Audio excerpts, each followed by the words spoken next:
Hi, guys. Cheers. I used to be married, but I'm better now. So true. So many things to be thankful and grateful for this week. Happy birthday, America. It's always awesome to celebrate our freedom.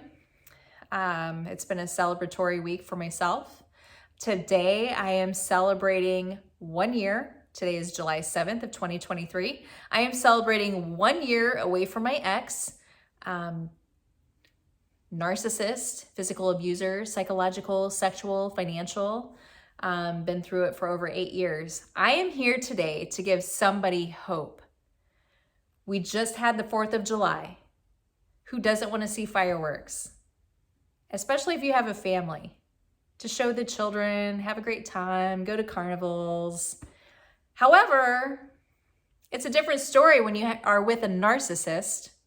The narcissist likes to destroy every holiday, every birthday, any kind of planned event. You can guarantee your money on it that they're going to do something to destroy that day and make it freaking miserable. A living nightmare. Not fun. I've been through it. But yet they try to make up for it, and they'll buy you a dozen roses and get you a little stuffed animal for maybe Valentine's Day if you're good. Or just some random whenever day, because they got to make themselves look good. They got to turn things back around after they've caused everything. They've caused every single fight. They've instigated things. They made up stuff. Why not? Everybody wants to fight. Said no one ever. So I'm here to give you hope. Because I didn't think there was hope. I moved to a different state. I had nobody. Heck, I felt like everybody was against me. He knew the whole police department in our town of 80,000 people. So, I was told that during fights, basically, and to keep me scared, to control me, to keep me under that thumb power of his, that cops were just picture takers. So basically what that meant was, if I called the cops on him and they show up at the door, they're just there in time to take pictures of my dead body. So, dare I do anything? It was really hard to do anything. I couldn't go anywhere without him knowing exactly where I'm at. He was probably even tracking my phone and I didn't even know it. He was just that kind of crazy that in the medical field, when I was working in a hospital, I couldn't even take call as a grown adult. Because, people in the medical field, especially in hospitals, they find closets and they have sex with each other. I've never personally experienced that or even witnessed that. So to me, that's flat out crazy. He's very insecure, very, jealous. I guess he is 18 years older than me. Whatever. It's a miserable life to be stuck with somebody who is that miserable and who is that insecure. That's the last thing I would do. I am not anymore, but I was a committed married woman, which means he's the only man that I want. That's how I always was in every single one of my marriages. So number 3 just topped them all and was the worst. I was more like a slave or a prison. Let's just say prisoner. Prisoner is a better term. Because I couldn't do things independently. I couldn't even go to coffee with a friend on a Saturday to coffee. It's not like I'm out clubbing. I wouldn't do those things when I'm with a guy because that guy is my world and I want to be doing things with my guy. But no, I couldn't do anything. I later explained to some of my friends that I couldn't take them up on things because of the situation that I was in. Sad, embarrassing, pathetic. That I allowed myself to be in that situation for so long, but I didn't feel like I had an out. So that's why I'm here talking to somebody who's looking for a message of hope. I want to help you because there's hope. You can get out. These people get worse with age. They're never going to get better. It doesn't matter how much you pray for them. I prayed for 4 years. Lord, please change this man. Show him that I'm not who he accuses me to be. I don't even understand where he's coming up with this crap. But okay, whatever. Just show him I'm not that person, because I'm not. Like, this is nuts. This is ludicrous to me. Like, insane. But then the last 4.5 years, I just prayed, God, please get me away from him. I realize that this isn't going to change. Nothing's going to change this man. He's making me think that I'm crazy. He's crazy. It got so bad that he was picking me up during lunch, driving me out to the parking lot so we could have lunch together. And most of the time, those lunches were not desirable whatsoever. Ended up in fights all the time, because that's what they do. Not what I do, it's what they do. That's what the narcissist does. Then it would get so bad to the point where I would be picked up after work at the door so they could drive me home? No. That wasn't the case at all. They would pick me up at the door, drive me out to the parking lot where my car was parked. Yeah, because apparently they want to make sure I'm not walking out with another man. I have no idea what this cuckoo thought process is, but I wasn't able to be adult. I was not treated like an adult. I was belittled, like no human being should be belittled in their life. This person would be causing fights, instigating things, making up things to do fights, and be inches away from my face. Aw, is poor Christy crying? Poor Christy. Poor Christy. When all along, this disgusting a-hole instigated and started the whole thing and reduced me to tears, but has the balls and audacity to do that to a human being. Wow. Dangerous, psychotic, toxic. But I'm the crazy person. Yeah. Ladies, get out now. Save your life. I was told things in the very beginning. I should hold a gun to your head. Yeah. I should hold a gun to your head. I was so scared. This is how they control you. This is how they start mind messing with you. They word questions to get the answers that they want. Because I would sit there, scratch my head, like, what the heck? Because if I say the truth, I can see how this question is worded. That's not the answer they're seeking.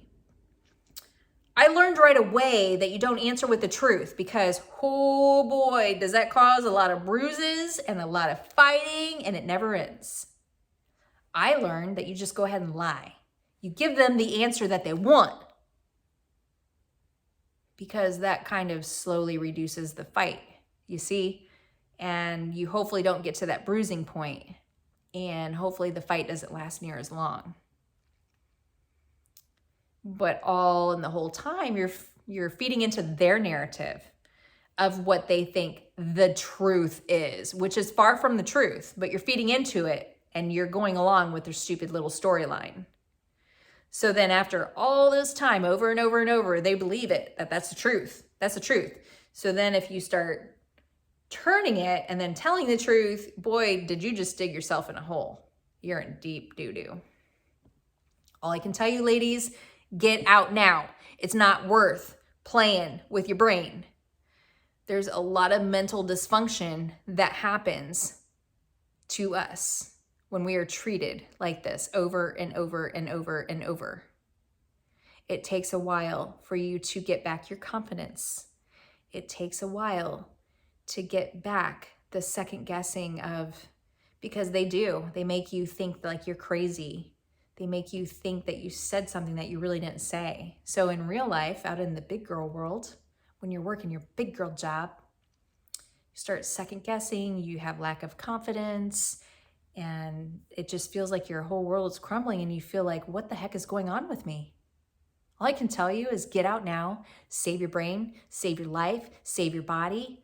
No more bruises, keep your life, because if they ever take it from you, there's no getting it back, which almost happened to me.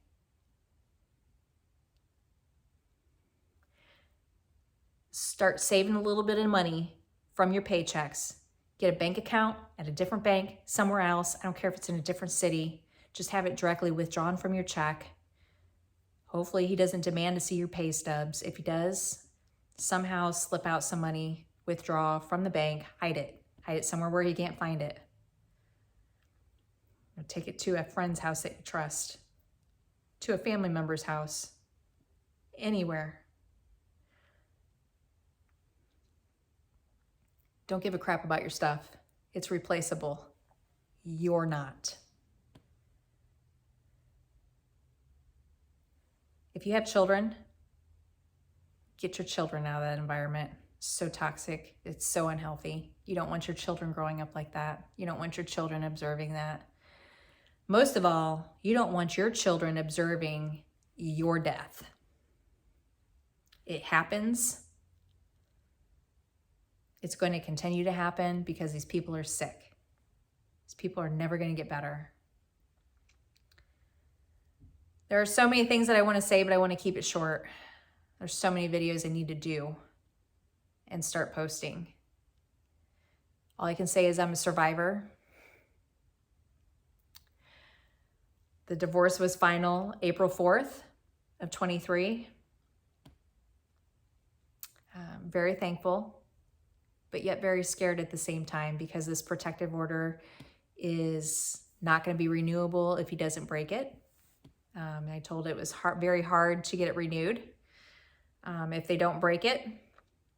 So I have a few things in the back of my mind when that time comes close. Am I scared? He's made me one tough woman, so I'm not as scared as I should be, probably. But I do have things that play in the back of my mind. I want you to know there's hope. Get out. There's resources. If you don't know where to start, once I came out here in a different state, I spoke to the police station. They gave me a packet to the local shelter, the local safe house. But when you talk to locals around here, they have no idea where it's located at. It's very secretive. It's locked down. Even the police can't just get in. The police can also escort you there. They can take you there. They will keep you safe in the process. If you need to stay at one of those, stay at one, if that's what you need to do to get out. I had a job lined up in a different state. I knew he wasn't going to be home for a good 1.5 to 2 hours. I packed up my car like a Tetris champion and I got out. Barely, but I got out. My phone was on vibrate. Had it been on ringer, I wouldn't have made it out. It was down in my leg pocket of my cargo pants and it was on vibrate. By the time I had my car packed, as full as I could possibly get it, I pulled out of my garage. I pulled my phone out of my pant pocket. I looked down and I couldn't believe I had over a dozen missed calls. I couldn't tell you how many missed text messages that I did not respond to. And I knew right away, oh, you know what I said. I need to get the heck out of here now. My heart sunk to my stomach right immediately. That meant that he was on his way. And no sooner did I pull out of the driveway and pull down my street to get to the main street, to get to the main road, he was pulling in as I was pulling out. He did a quick U-turn and he followed me. I knew there was nothing he could do unless we were at a stoplight and he wanted to bash my window in, but he followed me and followed me and followed me all the way up to the highway, and finally didn't follow me anymore. You can make it out of this situation. Get out now. It's not healthy. It's destroying you. You don't deserve the bruises. You don't deserve the abuse. You don't deserve anything bad. The golden rule: treat others how you want to be treated. You deserve better. Get better. Make yourself better, and you will have better. I love you all. Be safe. Get out. Stash cash. Forget your stuff. Get out. Peace. I love you. Good night. Goodbye.